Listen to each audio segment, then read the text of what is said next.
Hello বন্ধুরা, আবিরের গল্প আড্ডা চ্যানেলে আপনাদের সবাইকে স্বাগত। এখানে আপনি প্রতিদিন রোম্যান্টিক, মাফিয়া, ভৌতিক, স্যাড, ইমোশনাল, গ্যাংস্টার, ফানি, রহস্য, হ্যাকিং সহ আরও অন্য সব গল্প শুনতে পারবেন। তাই চ্যানেলটি সাবস্ক্রাইব করে নোটিফিকেশন আইকন অন করে রাখুন, যাতে কোনো গল্পই মিস না যায়। তাহলে চলুন আর দেরি না করে আজকের গল্পটি শুরু করা যাক। কলটা কেটে দিলাম। ঠিক তখনই রাজভাইয়া রুমের নখ ছাড়াই এসে বলল, নিলয়, তোর আব্বু, সেজো আব্বু, আমার আব্বু, মামা, মামুন আরা মিলে সবাই যাচ্ছে বড় বাজারে। কালকে শ্বশুরবাড়ি থেকে লোকজন আসবে, তাদের জন্য কাপড় চোপড়ের তো ব্যবস্থা করতে হবে, আর নেহাদের তো এখনও কিছু দেওয়া হয়নি। বাড়ির রীতিনীতি সব উড়ে যেতে পারে না, তাই ওনারা এদিকের মেন কাজগুলো সেরে এখনই বের হয়ে গেছে। ফিরতে ফিরতে অনেক রাত হবে। তোকে আর শাওনকে বলেছে এদিকের বাকি কাজগুলো সামলে নিতে। রাজভাইয়া আমার রুমে কোনো নখ ছাড়াই ঢুকল। আমি ভাইয়াকে দেখেই ফোনটা পকেটে রেখে গেলাম। আমাদের গ্রামটা মেন বাজার থেকে অনেকখানি দূরে, তাই যেতে আসতে অনেকটা সময় লাগে। আব্বুরা সবাই গেছে, সেটা ঠিক আছে, কিন্তু রাজভাইয়া শুধু এই খবরটা দিতে আমার রুমে আসবে কেন? আমি কিছু একটা বলতে যাব, ঠিক তখনই দেখি নাদিয়া ভাবিও রুমে প্রবেশ করছে। ভাবিকে দেখে আমার খটকা আরও বাড়ল। আমি ভাইয়াকে উদ্দেশ্য করে বললাম, তুমি শুধু ওই কথাগুলো বলতে আসোনি, কি হয়েছে সেটা আগে বলো। রাজভাইয়া ভাবির দিকে তাকিয়ে বলল, তোর ভাবিই বলুক। নাদিয়া ভাবি কিছুটা আমতা আমতা করে বললেন, নিলয়, আসলে প্রথমে সরি বলছি। তোমার কথা না শুনেই আমরা একটা সিদ্ধান্ত নিয়েছি, আর আমার আব্বুকেও সেটা বলেছি। আমি ভ্রু কুঁচকে জিজ্ঞেস করলাম, মানে ঠিক বুঝলাম না, কি বলছেন? রাজভাইয়া এবার পরিষ্কার করে বলল, আসলে নিলয়, তোর আর নেহার ব্যাপারটা নাদিয়া ওর বাড়িতে বলেছে। আমি এক প্রকার আকাশ থেকে পড়লাম। কি মানেটা কি? আমার কাছে কোনো কিছু না শুনেই তোমরা কেন এমন করলে? নাদিয়া ভাবি নরম সুরে বলল, এজন্যই আমরা সরি। আসলে নেহার বর হিসেবে আমার তোমাকে অনেক পছন্দ। তোমার সাথে এ ব্যাপারেই কথা বলতে সেদিন ডেকেছিলাম, কিন্তু পরে ভাবলাম সব ব্যবস্থা করে একবারে তোমাকে জানাই। সরি নিলয়। কি বলবো আমি এই মুহূর্তে কিছুই বুঝতে পারছি না। নেহা থেকে যত দূরে যেতে চাচ্ছি, মেয়েটা ততই যেন আমার কাছে চলে আসছে। নেহাকে যে আমি আর ভালোবাসি না, এদেরকে কিভাবে বোঝাই সবটা। আমার এখন নেহাকেও সহ্য হচ্ছে না। মেজাজটা আমার প্রচুর খারাপ হয়ে গেল। আমি নিজেকে সামলে নিয়ে শক্ত গলায় বললাম, মা বাবা আছে, তারা কি বলেন দেখো। আর বড় কথা, আমি ছোট আম্মু আর আব্বুর মত ছাড়া কখনোই কিছু করব না। এতে যদি আমার আব্বু রাগ করে তবে আমার কোনো সমস্যা নেই, আমি ঢাকাতে যেয়ে থাকব।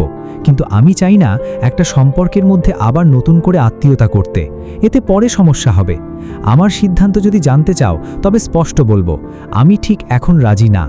আমি নেহাকে বিয়ে করতে পারবো না। নাদিয়া ভাবি আত্মবিশ্বাসের সাথে বললেন, সবাই মেনে নেবে, আমরা সবাইকে রাজি করাবো।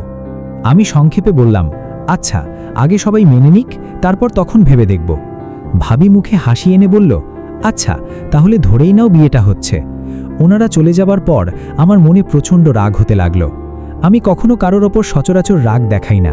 চুপচাপ শান্ত থেকে ঠিক সময়ে তাকে বুঝিয়ে দিই আমার ক্ষমতা কতটা। চাইলে আজ সকালেই হাইওয়ে পুলিশদের সাথে ঝামেলা করতে পারতাম, কিন্তু আমি করিনি। জানালার কাছে এসে দাঁড়ালাম। মনটা ভালো করার জন্য রুমে একটু পায়চারা করলাম, কিন্তু কিছুতেই কিছু ভালো লাগছে না। ইন্টার পরীক্ষা শেষ করেই আমি ঢাকায় চলে যাই। সবসময় নিজেকে গুটিয়ে রাখতাম, চুপচাপ থাকতাম। নিজের বাবা মায়ের চেয়ে বন্ধু ভেবে ছোট আম্মু আর আব্বুকেই সব কথা খুলে বলতাম। ওনারাও আমাকে খুব ভালোবেসে আগলে রেখে বুঝিয়েছে। যখন ওনাদের গিয়ে বলেছিলাম আমি ইঞ্জিনিয়ারিং পড়ব না, ওনারা কিছুক্ষণ আমার দিকে বেশ অবাক দৃষ্টিতেই তাকিয়েছিল। তখন ছোট আব্বু বলেছিল, তুই জানিস তুই তোর আব্বুর কথা রাখছিস না? আমি তখন হালকা হেসে বলেছিলাম, কেন রাখব? আমার কথা তো তারা কোনোদিন শোনেনি।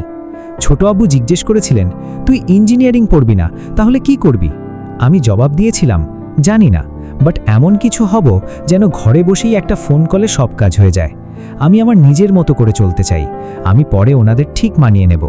ছোট আব্বু হেসে সায় দিয়েছিল, আচ্ছা বেশ, তাহলে তোর মতোই থাকবি।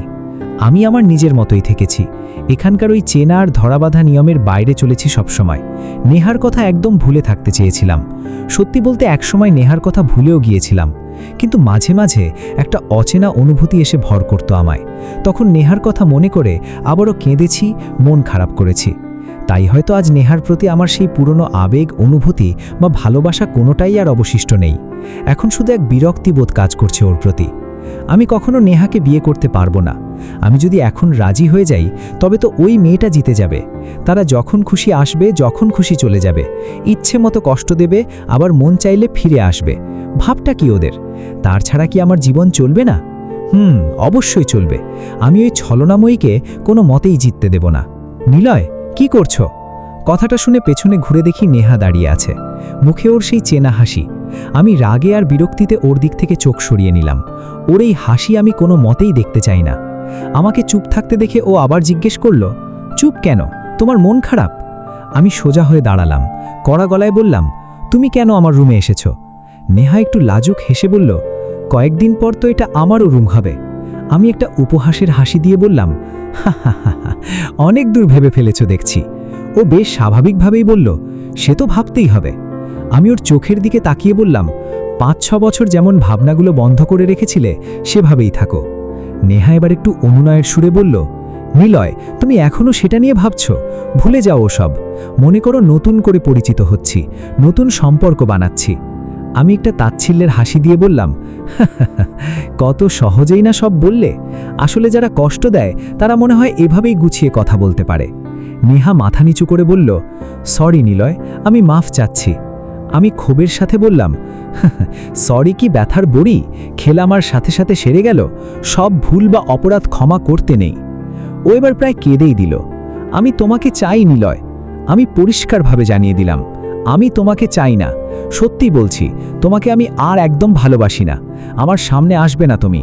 আমি তোমাকে তোমার মতো করে অপমান করতে চাই না, আর সেটা আমি পারবও না, কারণ সবাই তোমার মতো না। নেহা আহত কণ্ঠে শুধু বলল, নিলয়। ওর আর কোনো কথা না শুনেই আমি রুম থেকে বের হয়ে গেলাম। আজকে সত্যি অনেকটা হালকা লাগছে। মনের মধ্যে জমে থাকা, ভালোবাসার অভিমানে আটকে থাকা ট্রাফিক জ্যামের মতো সব রাগ, জেদ আজ একবারে প্রকাশ করে দিয়েছি। নিজে বলেছিল কখনো ছেড়ে যাবে না, অথচ সে ঠিকই চলে গিয়েছিল। নিজে প্রমিস করেছিল সবসময় একসাথে থাকবে, অথচ সে নিজের স্বার্থের জন্য ঠিকই দূরে চলে গেছে। যেই সময়টাতে আমার সবচেয়ে বেশি কাউকে পাশে দরকার ছিল, সেই সময় নেহা পাশে ছিল না। অথচ আমি চেয়েছিলাম ওর খারাপ ভালো সব সময় ওর পাশে থাকতে। সে নিজের কারণে আমাকে রাখেনি, আমি কেন তবে এখন ওকে রাখতে যাব? হাঁটতে হাঁটতে আবার মাইশার রুমে আসলাম। এসে দেখি ও চুপচাপ বসে আছে। আমার যখনই মন খারাপ হয়, মাইশার সাথে একটু ঝগড়া করলেই মনটা ভালো হয়ে যায়। মেয়েটা সত্যি আমাকে অনেক বোঝে। আমার পাশে এখানেও সবসময় একটা বড় সাপোর্টার হিসেবে থেকেছে। আমরা দুজনে সারাদিন ঝগড়া করলেও মেয়েটা ঠিকই আমার কেয়ার নিয়েছে। আমি দরজায় দাঁড়িয়ে থাকতেই মাইশা ডেকে উঠল, নিলয় না, ওখানে দাঁড়িয়ে আছিস কেন রে? আমি কোনো কথা বললাম না, ওর পাশে এসে বসলাম। মাথাটা বড্ড যন্ত্রণা হচ্ছে।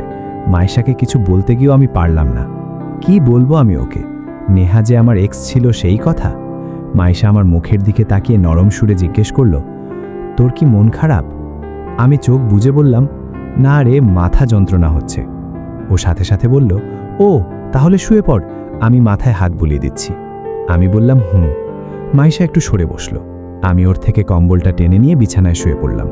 ও আমার মাথায় হাত বুলিয়ে দিতে লাগলো। একটু পরেই মামি রুমে আসে। টেবিলে রাখায় খালি প্লেটটা নিয়ে যেতে যেতে উনি বললেন, কিরে, নিলয় কি হলো আবার? মাইশা বলল, মাথা যন্ত্রণা করছে। মামি বললেন, ও আচ্ছা, কিন্তু কি ব্যাপার, প্লেট একদম খালি কেন রে? মাইশা বলল, কেন? মামি একটু হেসে বললেন, তুই দুপুর থেকে খাবি না করে সবটাই খেয়ে শেষ করছিস, এত ভং ধরিস কেন বলতো? মাইশা বলল, ধুর, ক্ষুধা লেগেছিল বেশি, তাই। মামি আমার দেখে তাকিয়ে বলল, ও ভালো কথা নিলয়, শুনলাম নাদিয়া নাকি কি সব বলছিল, তুই কিছু শুনেছিস নাকি এ ব্যাপারে? আমি জিজ্ঞেস করলাম, কি বলেছিল? মামি বলল, আচ্ছা থাক, আমরাও তেমন কিছু জানি না, পরে সবটা ভালো করে শুনে তোকে জানাবো। তুই এখন ঘুমানোর ট্রাই কর, আজকে কাজ করতে হবে অনেক, কালকে যেন তেমন একটা খাটতে না হয়, সেজন্যই সব কাজ আজকে এগিয়ে রাখছি। ও হ্যাঁ, শাওন এসেছে, ও এখন দাদির রুমে আছে। আমি বললাম, আচ্ছা, ওকে পাঠিয়ে দিও। মামি বললেন, ঘুমা তাহলে। মামি রুম থেকে চলে গেল। আমি চোখ বন্ধ করে রইলাম। মাইশা আমার কপালে হাত বুলিয়ে দিতে দিতে হঠাৎ হালকা হেসে বলল, নিলয়, তোর মনে আছে রে? আমি চোখ না খুলেই বললাম, কি? ও বলল, ফুপা মানে তোর বাপ তোকে একটা নতুন সাইকেল কিনে দিয়েছিল। আমি বললাম, মাইশা বলল, তখন আমি ক্লাস 1-এ পড়ি, তোর ওই সাইকেলে উঠেছিলাম জানিস? আমি বললাম, মনে আছে। ও পায়ের দিকে ইশারা করে বলল, তোর সাইকেলের চাকায় আমার পা চলে যায়, দেখ এখনও সেই কাটার দাগটা রয়ে গেছে, কতখানি কেটেছিল তখন, কিরকম জোরে জোরে কান্না করছিলি, মনে আছে তোর আমার? আমি একটু হেসে বললাম, কান জ্বলে যাচ্ছিল তোর কান্নার চিৎকারে। মাইশা হেসে বলল, তুই এমনই কোলে তুলে নিয়ে ডাক্তারের কাছে ছুটছিলি। একবার আমাকে সান্ত্বনা দিয়ে বলছিলি, তোর কিচ্ছু হয়নি, এইটুকু কাটলে কিচ্ছু হয় নাকি, আরে ঠিক হয়ে যাবে, কান্না করিস না, পাগলি মেয়ে, এভাবে কান্না করতে হয়, আমি আছি তো, এখনই সব ঠিক হয়ে যাবে। আবার কিছুক্ষণ পরপরই তুই আমাকে বকা দিচ্ছিলি, সাবধানে বসতে পারিস না, পা কিভাবে চাকার মধ্যে যায়, বড় হচ্ছিস নাকি দিন দিন বাচ্চা হচ্ছিস, তোকে সাইকেলে নেওয়াটাই আমার ভুল হয়েছে, ঠিকমতো বসতে পারিস না, আবার সাইকেলে ওঠার জন্য বায়না করিস। আমি ফিক করে হেসে বললাম, হি হি, তোর সব মনে আছে দেখছি। মাইশা গাল ফুলিয়ে বলল, তা থাকবে না কেন, যতবার গোসল করতে যাই পায়ের এই কাটার দাগটা চোখে পড়ে রে গাধা, মনে পড়ে যায় তখনকার সব কথা। আমি ওকে খ্যাপানোর জন্য বললাম, ভালো হয়েছে, বসতে পারিস না ঠিকমতো, যেমন কর্ম তেমন ফল হয়েছে, আর তুই তো তখনও যেমন শুটকি চিকন ছিলি, এখনও তেমনই চিকন, আর স্বভাবটা তো হয়েছে একদম আদুরে, একটু মশা বসলেও ভ্যা ভ্যা করে কান্নায় ভেঙে পড়তি। মাইশা মুখ ঘুরিয়ে বলল, মনে হয় ব্যথা লাগে না আমার, আর তুই তো হয়েছিস জিদের একটা ড্রাম, ছোটবেলায় কেউ বকলে মাথা নিচু করে শুনতি, তারপর রুমে যে পায়চারি করতি, শেষমেশ একটা লাঠি নিয়ে নিজের পায়ে নিজেই বাড়ি দিতিস। তোর মনে আছে আমার পা কেটে যাওয়ার পর যখন বাড়িতে এনেছিলি, তখন তোর আব্দু তোকে মেরেছিলেন? আমি একটি দীর্ঘশ্বাস ফেলে বললাম, মাইশা পুরনো কথা মনে করে বলল, যখনই দেখেছিল আমার পায়ে ব্যান্ডেজ, তখনই উনি তোকে জেরা করা শুরু করে, তুই সাইকেলের কথা বলতেই উনি রাগে মোটা বাঁশগাছের কুঞ্চির লাঠি নিয়ে এসে তোকে আচ্ছা করে পিটিয়েছিল, পিঠে দাগ পড়ে গিয়েছিল রে, তোর গায়ের গেঞ্জিটাও ছিঁড়ে যায়। আমি হেসে উঠে বললাম, হি হি, তুই সেটা দেখে কি কান্না পেই না করেছিলি? আর শোন, তুই কাঁদিস না, তোর এই চিকন শরীরে কাঁদলে আমার বড্ড ভয় করে, মনে হয় কখন না জানি মাথাটা খুলে নিচে পড়ে যায়। মাইশা চোখ রাঙিয়ে বলল, নিলন না। আমি নাম বিকৃত করে বললাম, মশা। ও পা ঠুকে বলল, ধুর। আমি বিছানা থেকে ওঠার ভুঁ করে বললাম, আচ্ছা চলে যাচ্ছি। ও সাথে সাথে আমার হাত টেনে ধরে বলল, চুপ শয়তান। আমি মুচকি হেসে বললাম, এখন মনটা অনেকটা হালকা লাগছে। আমি জানতামই মাইশার সাথে কিছুক্ষণ কথা বললে আমার মন ভালো হয়ে যায়। মেয়েটার আর যাই হোক, হেয়ার স্টাইলটা কিন্তু একদম ফাটাফাটি। ছোটবেলা থেকেই ওর দারুণ হেয়ার স্টাইলের জন্য সব জায়গাতে বেশ বিখ্যাত। বিছানায় শুয়ে কখন যে ঘুমিয়ে পড়েছে নিজেই বুঝতে পারিনি। হুট করে কারো ধাক্কায় আমার ঘুম ভাঙল। চোখ মেলে দেখি শাওন দাঁড়িয়ে আছে, ওর চোখে মুখে বেশ অনেকটা চিন্তার ছাপ। দরজার দিকে তাকালে দেখি মাইশা কাঁদতে কাঁদতে ঘরের ভেতর ঢুকছে। আমি দেয়াল ঘড়ির দিকে তাকালাম, রাত 12টার বেশি বেজে গেছে। আমি শাওনকে কিছু জিজ্ঞাসা করতে যাব, তখনই ও হাঁপিয়ে হাঁপিয়ে বলল, নিলয়, বড় আব্বু, তোর আব্বু, মামুন। শাওন হাঁপাচ্ছে, কথাই শেষ করতে পারছে না। ওর কণ্ঠ শুনে আমি শোয়া থেকে উঠে বসলাম।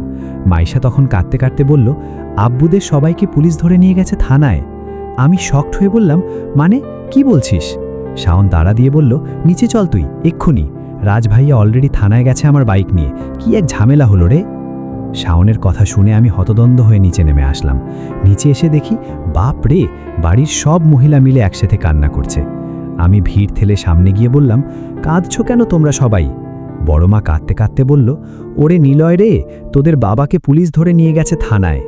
আমি পরিবেশ হালকা করার জন্য একটু রসিকতা করে বললাম, ভালো হয়েছে, রাগী মানুষদের পুলিশে ধরাই ভালো।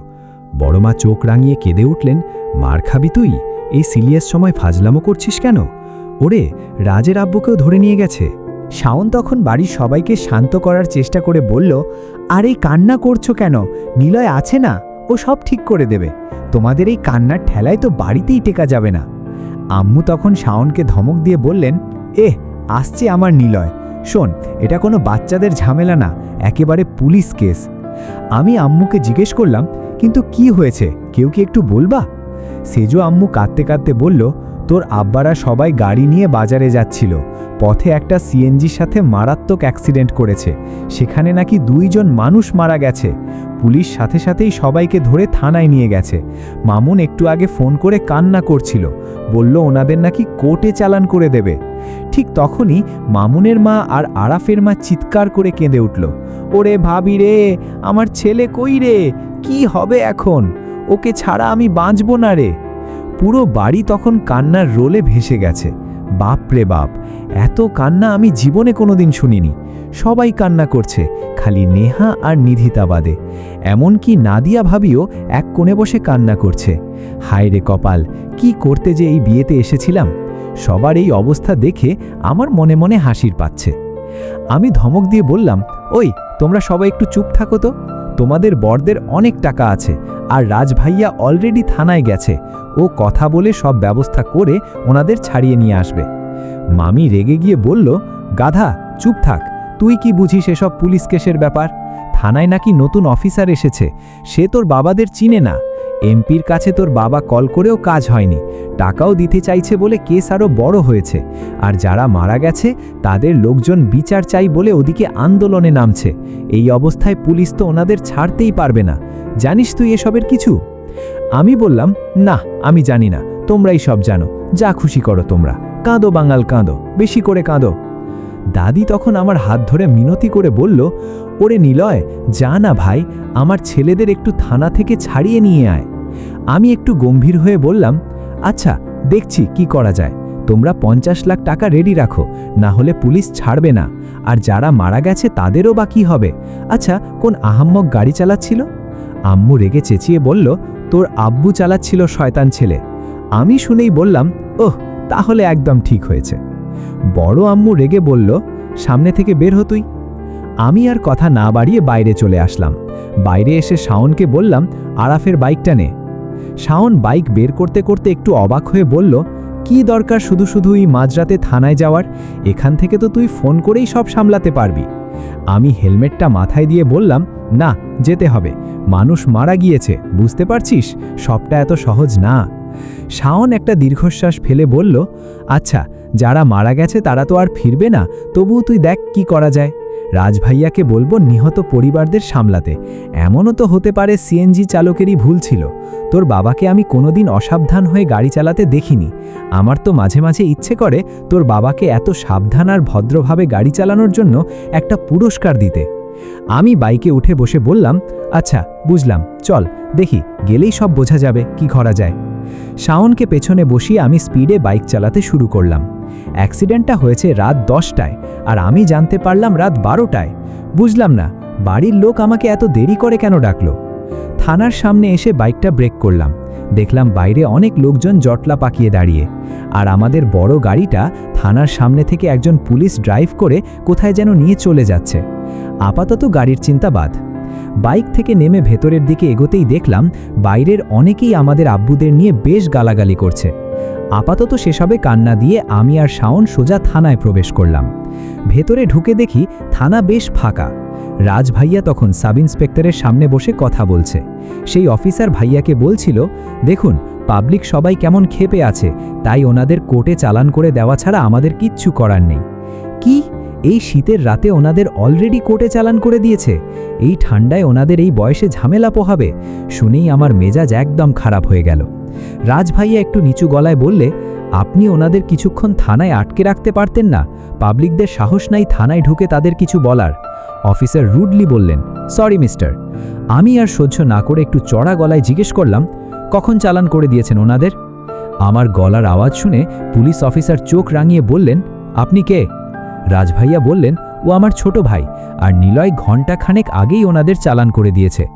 আমি ভাইয়ার দিকে তাকিয়ে রেগে বললাম, তুমি এতক্ষণ কোথায় ছিলে, কেন আটকালে না ওনাদের? আমার কথা শুনে পুলিশ অফিসার মাঝখান থেকে চেঁচিয়ে উঠল, হ্যালো, আটকাবে মানে কি বলছেন আপনি? আমি ওনার চোখের দিকে তাকিয়ে বললাম, হ্যাঁ আটকাবেই। অফিসার বললেন, কথা আস্তে বলুন, এটা থানা, মনে রাখবেন।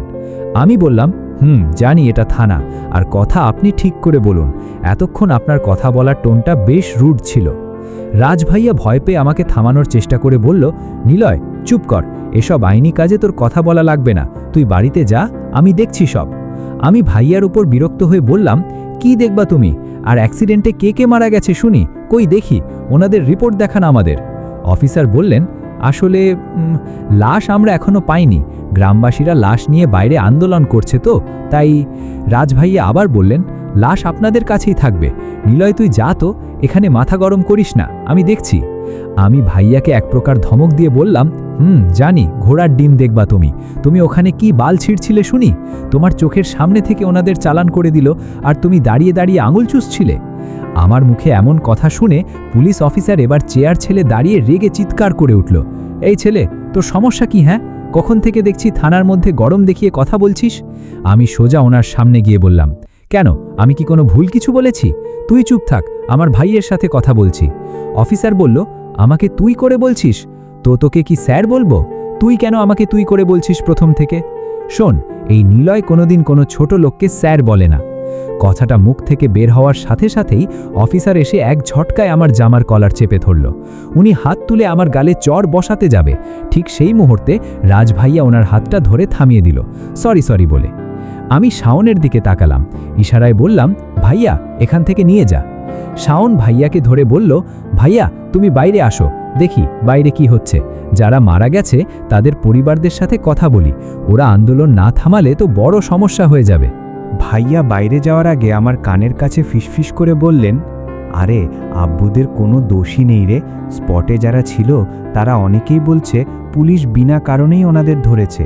সিএনজি চালক নিজেই এসে আমাদের গাড়ির সামনে এসে ব্রেক হারায়, সিএনজি চালক নিজেই এসে আমাদের গাড়িতে ডাইরেক্ট মেরে দিয়েছে। পুলিশদের এ ব্যাপারে জিজ্ঞাসা করলেও ওনারা কোনো কিছু বলছে না। ভাইয়ার কথা শুনতেই আমার মাথার রাগ চড়ে বসল, মাথাটা পুরো গরম হয়ে গেল। আমি শাওনকে ইশারায় বললাম জোর করে ভাইয়াকে বাইরে নিয়ে যেতে। শাওন এক প্রকার টানতে টানতে ভাইয়াকে রুম থেকে বের করে নিয়ে গেল। ওরা বাইরে যেতেই আমি একটা চেয়ার টেনে বসলাম। পুলিশ অফিসার তখন বেশ রাগ নিয়ে আমার দিকে একদৃষ্টে তাকিয়ে আছে। আমার জামার কলার ধরার সাহস ওনার কিভাবে হলো সেটা এবার আমি দেখব। আমি সচরাচর কখনো কোনো ছোট পদের ওপর নিজের পাওয়ার প্রয়োগ করি না, কিন্তু ইনি আজ বড্ড বেশি বাড়াবাড়ি করে ফেলেছে। শাওন বাইরে ভাইয়াকে রেখে ভেতরে এসে আমার পাশে দাঁড়ালো। শাওন ওসির দিকে তাকিয়ে গম্ভীর গলায় বলল, আপনি ওদের চালান করে ভুল করেছেন। অফিসার এবার হাবিলদারকে ডেকে বলল, হাবিলদার এই দুটো পাতি মাস্তানকে গাড়ে পুড়ে খানিকটা আদর করে চালান করে দিন তো দেখি। আমি অফিসারের দিকে তাকিয়ে বললাম, তোর চালান তোর পিছনে ভরে দেব শালা, তোকে পরে দেখছি, দাঁড়া, আগে তোকে কে এখানে এনেছে সেটা দেখি। আমি পকেট থেকে ফোনটা বের করে দ্রুত একটা মেসেজ পাঠালাম। ততক্ষণে একজন হাবিলদার এসে আমাকে ধরার জন্য হাত বাড়ালো। অফিসার বলে, ব্যাটাদের গাড়ে পুড়ে বেশ ভালো করে কেয়ার করুন, কত বড় সাহস আমার সাথে। উনি ওনার কথা পুরো শেষও করতে পারল না, ঠিক তখনই ওর ফোনটা বেজে উঠল। স্ক্রিনে নাম দেখেই ওর মুখের সমস্ত রং এক নিমেষে পাল্টে গেল। সে ফোনটা রিসিভ করতেই একটা সেলুট দিল। অফিসার কাঁপা কাঁপা গলায় বলতে লাগলেন, স্যার আপনি? জি sir, sorry sir, please sir, আর একটা সুযোগ, আমি দেখছি স্যার। ফোনটা কেটে দিয়ে উনি সোজা আমার পায়ের কাছে চলে আসলো। আমি দ্রুত সরে গেলাম। উনি আমার সামনে কাচুমাচু হয়ে দাঁড়াতেই আমি ওর কানের নিচে কষে থাপ্পড় বসালাম, ঠাস শুস। চর খেয়েও উনি টু শব্দটা করল না।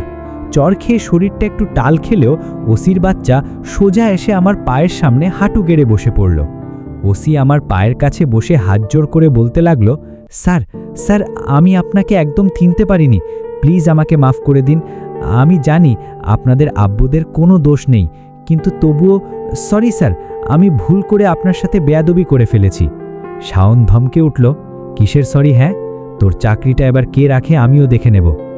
ওসি এবার আরও বেশি ভয় পেয়ে বলল, স্যার আমাকে মাফ করে দিন, আপনাদের চিনতে পারিনি। আমাকে বড় স্যার বলেছে আপনার সাথে বেয়াদবি করার কারণে আমার নামে রিপোর্ট করবেন। আমার এখন কি হবে স্যার? সরি স্যার, আমাকে প্লিজ মাফ করে দিন। আমি ওসির দিকে না তাকিয়ে শাওনকে ইশারা করলাম। শান্ত গলায় বললাম, শাওন চল। থানা থেকে বেরিয়ে এসে আমি ছোট আব্বুকে একটা কল করলাম। ওনাকে পুরো ঘটনাটা খুলে বুঝিয়ে বললাম। সব বলার পর ওনাকে অনুরোধ করে বললাম, আব্বু আমি ওনাদের থানা থেকে ছাড়িয়ে নিচ্ছি, বাট আমি তোমার নাম করে ওনাদের ছাড়াবো। আমি তোমাকে পরিবারের সবার সামনে নতুন করে পরিচয় করিয়ে দিতে চাই, আমি যেন সবাই তোমার গুরুত্বটা বোঝে। তুমি এখনই লাজ ভাইয়াকে ফোন করে বলো যে তুমি ওনাদের ছাড়াচ্ছ, ও যেন এসব নিয়ে আর চিন্তা না করে। তুমি বাড়ির সবার সাথেও কথা বলো, আজকেই কথা বলবে, সবাইকে বলবা তুমি নিজে ওনাদের ছাড়াচ্ছ, যেন কেউ চিন্তা না করে। এরপর আমি ফোন করলাম জেলার সাহেবকে। ওনাকে সবটা বুঝিয়ে বলার পর উনি আব্বুদের জেলখানায় না পাঠিয়ে ওনার কেবিনে এনে বসিয়ে রাখল। আমি আর শাওন 1 ঘন্টার মধ্যে সেখানে গিয়ে পৌঁছলাম। আমাদের ওখানে পৌঁছতে দেখে আব্বুরা অবাক হয়ে গেল। জেলার সাহেব আমাকে দেখেই একটা স্যালুট করতে যাবে, কিন্তু আমি হাত তুলে ইশারায় বারণ করে দিলাম। আমি বিনীত সুরে ওনাকে বললাম, স্যার প্লিজ ওনাদের ছেড়ে দিন। জেলার সাহেব হেসে বলল, আরে চিন্তা করো না, নীরব স্যার আমাকে একটু আগেই ফোন করে সব বলে দিয়েছে, তুমি ওনাদের ছাড়িয়ে নিয়ে যাও। আমি জিজ্ঞেস করলাম, নীরব স্যার মানে আমার ছোট আব্বু? উনি সবটা কখন জানল? জেলার সাহেব ফাইলে সই করতে করতে বলল, সেটা তো আমি জানি না, কিন্তু ওনার সাথে আমার 30 মিনিট আগে কথা হয়েছে। ওনার নির্দেশ মেনেই ওনাদের ছাড়ছি, না হলে আমার চাকরি নিয়েই টানাটানি লেগে যেত। যাও, নিয়ে যাও ওনাদের। আর ওই থানার যে পুলিশ অফিসার বেয়াদবি করেছে, ওটাকেও আমি দেখে নিচ্ছি, ওটার জন্য আর চিন্তা করতে হবে না। আমি বললাম, ওকে স্যার, অনেক ধন্যবাদ। জেলার সাহেব ওনাদের দিকে তাকিয়ে বলল, ধন্যবাদ যদি দিতেই হয় তবে নীরব স্যারকে দিও। আপনারা এবার আসতে পারেন, আর হ্যাঁ, সাবধানে দেখে শুনে গাড়ি চালাবেন। নীরব স্যারকে আমার সালাম দেবেন কিন্তু। আমি ওনাকে বললাম, স্যার ওনারা এত রাতে বাসায় ফিরবে, যদি একটা গাড়ি ঠিক করে দিতেন। জেলার সাহেব বলল, আরে তোমরা সবাই যখন নীরব স্যারেরই আত্মীয়, তখন এখানকার যে গাড়িটা ভালো লাগে সেটাই নিয়ে যাও। আমি বললাম, ওকে স্যার। ওনাদের সবাইকে সাথে নিয়ে আমরা বাইরে আসলাম। রাত তখন প্রায় 3টে বেজে গেছে। আমি বাইরে আসতেই বড় আব্বু আমাকে জিজ্ঞেস করল, নীরব আজকে আমাদের এত বড় ঝামেলা থেকে বাঁচালো। নিলয় কি করে রে ঢাকাতে? আমি বড় আব্বুর দিকে তাকিয়ে একটু গম্ভীর গলায় বললাম, সেটা জেনে তোমাদের কি কাজ? তোমরা তোমাদের ওই রাগ নিয়েই সারা জীবন থাকো। ঠিক তখনই পকেটে থাকা আমার ফোনটা বেজে উঠল। স্ক্রিনে চেয়ে দেখি রাজ ভাইয়ার ফোন।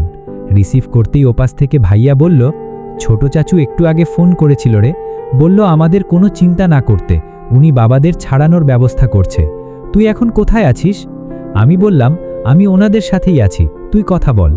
ফোনটা আব্বুদের হাতে দিতেই বাড়ির সবাই ওনাদের সাথে বেশ কিছুক্ষণ কথা বলল। এরপর আমি মামুনকে দেখে বললাম, মামুন তুই এবার ঠিকঠাক মতো গাড়ি চালিয়ে সবাইকে নিয়ে বাড়ি যা। এসব ঝামেলা নিয়ে তোদের আর কিচ্ছু ভাবতে হবে না। আমরা কালকের অনুষ্ঠানের বাকি বাজারগুলো একবারে করে নিয়ে আসছি। সেজো আব্বু জিজ্ঞেস করল, এত রাতে তোরা দোকান খোলা পাবি কোথায় রে? শাওন মুচকি হেসে বলল, সেটা নিয়ে আপনাদের ভাবতে হবে না, আপনারা নিশ্চিন্তে যান।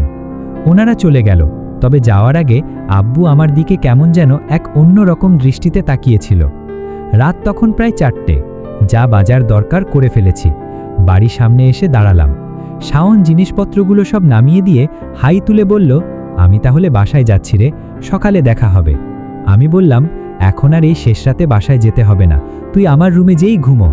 শাওন আর কথা না বাড়িয়ে আমার রুমে চলে গেল। আমি বাইকটা রেখে সব জিনিসপত্র ঠিকঠাক জায়গায় গুছিয়ে রেখে বাড়ির ভেতরে প্রবেশ করলাম। পুরো বাড়িটা যেন নীরবতা পালন করছে। হয়তো আজকের রাতে এমন একটা বড় ঘটনা ঘটে যাওয়ায় সবাই ভ্যাবাচাকা খেয়ে আছে। এখন অবশ্য সবাই শান্তিতে ঘুমোচ্ছে। আমি ফ্রেশ হয়ে বেরিয়ে রান্নাঘরের দিকে গেলাম। বড্ড ক্ষুধে পেয়েছে আমার, কিন্তু কপাল খারাপ হলে যা হয় আর কি। ঠান্ডা খাবার এখন গরম করবে কে? ধুর খাবই না। যখনই রান্নাঘর থেকে বেরিয়ে আসব, ঠিক তখনই দেখি দরজার সামনের দেয়ালে কারো ছায়া এসে পড়ছে। আমি থমকে দাঁড়িয়ে গেলাম। দেখলাম ছায়াটা আস্তে আস্তে আরও কাছে এগিয়ে আসছে। আমি অবাক হলাম, এই রাতে ভূত-টুত আসলো না তো আবার? না, ছায়াটা এগিয়ে আসতেই চেহারাটা স্পষ্ট দেখলাম। তবে চেহারাটা দেখার পর আরও বেশি অবাক হয়ে গেলাম। এই রাতে মাইশাকে এভাবে জেগে থাকতে দেখে, আর মেয়েটা রান্নাঘরে কি করতে আসলো? এত রাতে মাইশাকে ওভাবে জেগে থাকতে দেখে আমি সত্যি অবাক হলাম। মনে মনে ভাবলাম, মেয়েটা এই রাতে রান্নাঘরেই বা কী করতে আসলো। আমি ওর দিকে তাকিয়ে জিজ্ঞেস করলাম, কি ব্যাপার, তুই এত রাতে এখানে জেগে আছিস কেন রে? মাইশা কোনো উত্তর দিল না। ভালো করে তাকিয়ে দেখলাম ওর চোখ দুটো কেমন যেন ফোলা ফোলা লাগছে। হয়তো বাড়ির এত বড় অঘটনের কথা শুনে মেয়েটা সবার মতোই অনেক কেঁদেছে। ও চুপচাপ থাকায় আমি আবারও জিজ্ঞেস করলাম, তুই এত রাতে এখানে কেন? ও এবার মুখ নিচু করে নিচু গলায় বলল, ক্ষুধা লাগছে। আমি বললাম, মানে তুই এখনো খাস নাই? ও মাথা নেড়ে বলল, না। বললাম, কেন? মাইশা এবার আমার দিকে তাকিয়ে অভিমানের সুরে বলল, তুই তো না খেয়ে আছিস। আমি বললাম, তো আমি না খেয়ে আছি তো তোর কি? ও কপালে ভাঁজ ফেলে বলল, বেশি বকিস না, ক্ষুধা লাগছে তোর? আমি বললাম, ও প্লেট এগিয়ে নিয়ে বলল, আচ্ছা দাঁড়া, খাবার গরম করি। মাইশা চুলা জ্বালিয়ে খাবার গরম করতে লাগলো, আর আমি চুলার একপাশে বসলাম। হঠাৎ ছোট আব্বুর কথা নে পড়ল। আমি চাচ্ছিলাম ছোট আব্বুকে যেন আবার এই পরিবারের সবার সাথে আগের মতো মিলিয়ে দিতে পারি। আজকের ঘটনার পর সেই কাজটা অনেকটাই এগিয়ে গেছে, কিন্তু নেহার ব্যাপারটা কেন যেন আমার কাছে একদমই সহজ মনে হচ্ছে না। সে এখন আমাকে ভালোবাসে কিনা জানি না, তবে বাড়ির অনেকেই দেখছি নেহাকে আমার হবু বউ হিসেবে মেনে নিচ্ছে, যেটা আমি একদমই চাইছি না। আমার মন ওর প্রতি কোনোভাবেই আর আকৃষ্ট হচ্ছে না। হঠাৎ মাইশা খাবার নাড়তে নাড়তে আমার দিকে না তাকিয়ে জিজ্ঞেস করলো, নিলয়, নেহা আপুর সাথে কি তোর আগে থেকে পরিচয় আছে রে? আমি একটু ভরকে গিয়ে বললাম, হঠাৎ এ প্রশ্ন কেন? ও বলল, আমি দেখেছি উনি তোর দিকে কেমন করে যেন তাকায়, ওনার ওই তাকানোর মাঝে অন্যরকম কিছু একটা আছে। আমি হেসে উড়িয়ে দিয়ে বললাম, দুর্গাধি, ও তাকালেই বা আমার কি? উনি সুন্দরী বলেই যে আমাকে ওনার দিকে তাকাতে হবে সেটা তোকে কে বলল? আমি ওনাকে একদমই সহ্য করতে পারছি না। মাইশা এবার ফিক করে হেসে দিল, জানি তো তুই অনেক ভালো। আচ্ছা নিলয়, তোকে সবচেয়ে বেশি ভালোবাসে কে সবার মধ্যে? আমি বললাম, ছোট আম্মু, আব্বু, আমার আম্মু আব্বু, বাড়ির সবাই। ও আবার খুঁতখুত করে জিজ্ঞেস করলো, আর? আমি একটু ভেবে বললাম, আর কি আবার? ও হ্যাঁ, আর অরিন ভালোবাসে। ও এক শব্দে বলল, ও। আমি মাইশার মুখের দিকে তাকালাম। ওর এমন হুটহাট উদ্ভট প্রশ্ন শুনে আমার খুব হাসি পাচ্ছিল, কিন্তু এই মেয়েটার হঠাৎ কি যে হলো কে জানে। ওর মুখটা কেমন যেন কালো হয়ে গেল, মনটাই খারাপ হয়ে গেল ওর, নাকি কিছুই বুঝলাম না। আমি বললাম, আরও একজন ভালোবাসে রে, যে আমার অনেক কেয়ার করে, আমার যত্ন নেয়, সব সময় আমার খোঁজ খবর রাখে। ও চোখ বড় বড় করে জিজ্ঞেস করলো, কে সে? আমি ওর দিকে আঙুল দেখিয়ে বললাম, সে হলো মশা, পয়সা, মাইশা। মাইশা অমনি রেগে গিয়ে বলল, শয়তান, তেলাপোকার বাচ্চা, টিকটিকির ছেলে। আমি খেপানোর জন্য বললাম, মশার ডিম একটা। মাইশা একটু আদুরে গলায় বলল, জানিস, আমাকে তুই ছাড়া আর কেউ মশা বলে ডাকে না। আমিও হেসে বললাম, তুই ছাড়া আমাকেও কেউ নিলইন না, তেলাপোকার বাচ্চা বলে গালি দেয় না। ও চুলা বন্ধ করে প্লেটটা নামিয়ে বলল, নে, খাবার গরম হয়ে গেছে। আমি প্লেটের দিকে তাকিয়ে বললাম, তুই তো না খেয়ে আছিস, তোর হাতের যে অবস্থা, এই পোড়া হাত নিয়ে তো তুই একা খেতে পারবি না। দাঁড়া, তোকে আগে আমি খাইয়ে দিই, তারপর আমি একা খাবো নে। মাইশা প্লেটটা মাঝখানে টেনে নিয়ে বলল, না, দুজনেই এক প্লেটে খাই চল, একবার তুই খাবি আর একবার আমাকে খাইয়ে দিবি। আমি মাখাতে মাখাতে বললাম, আহা, তোর হাবি যে হবে সে সত্যি অনেক লাকি হবে রে, তোর মতো এমন রোম্যান্টিক একটা মেয়েকে পেয়ে। তাড়াতাড়ি একটা বিয়ে করে ফেল, বুঝলি? মাইশা মুখ বাঁকিয়ে বলল, চুপ কর তো, আর কিসের তাড়াতাড়ি? হ্যাঁ, এ বাড়িতে চাকরিতে বড় কোনো পজিশনে না গেলে তো সহজে বিয়েই দেওয়া হয় না। আমি বললাম, আমি বিয়ে করলে ভাবছি অরিনকেই করব। আমার কথা শুনে মাইশা প্রায় চমকে উঠল, কি ওই অরিনকে মানে? বেশি আদুরে মেয়েকে কখনো বিয়ে করতে নেই রে, না পারে কোনো কাজ করতে, না পারে নিজের খেয়াল নিতে। আর তোর যেরকম খিটখিটে স্বভাব, তাতে অরিন তোর সাথে দুদিন রিলেশন করেই ডাইরেক্ট ব্রেকআপ করে দেবে। আমি মজা পেয়ে জিজ্ঞেস করলাম, তাহলে কাকে বিয়ে করব শুনি? ও এক বাক্যে বলল, কাউকে না, আমিও বিয়ে করব না, তুইও করবি না। আমি হাসতে হাসতে বললাম, আহা, আমি তো 4-5টা বিয়ে করব ভাবছি। মাইশা সত্যি সত্যি রাগ করে বলল, দেখ, রাগ হচ্ছে কিন্তু আমার, তুই কোনো মেয়ের কথা আর আমার সামনে বলবি না। বললাম, কেন? ও মুখ ঘুরিয়ে বলল, জানি না। আমি একটু নরম সুরে ওর দিকে তাকিয়ে বললাম, আচ্ছা বাবা, একটাই বিয়ে করব, ঠিক তোর মতো কোনো একটা মেয়েকে, যে আমাকে অনেক কেয়ার করবে, যে আমাকে অনেক ভালোবেসে কেয়ার করে আদর করে খাইয়ে দেবে। মাইশাও অমনি আমার দিকে তাকিয়ে মুচকি হেসে বলল, আমিও বিয়ে করব ঠিক তোর মতো কাউকে, যে আমাকে এভাবে ভালোবেসে আদর করে খাইয়ে দেবে। আমি বললাম, এই একটু আগে না বললি বিয়েই করবি না? ও লজ্জা পেয়ে ধমক দিল, চুপ কর তো। আমরা দুজনে শেষ রাতে এক প্লেটে খেতে লাগলাম আর গল্প করতে লাগলাম। মনে মনে ভাবলাম, মাইশা কিন্তু ঠিক কথাই বলেছে, বেশি আদুরে মেয়েকে আসলেই বিয়ে করা যায় না, উল্টো নিজেকেই তখন সারাদিন বউয়ের সব কাজ করে দিতে হবে। তারপর আজকে এ পর্যন্তই, আগামী পর্বের জন্য অপেক্ষায় থাকুন। গল্পটি কেমন লাগলো কমেন্টে জানাতে ভুলবেন না। ভালো লাগলে লাইক, কমেন্ট এবং সাবস্ক্রাইব করে আমাদের সাথে থাকুন। আবার দেখা হবে নতুন কোনো গল্পের নতুন অধ্যায়।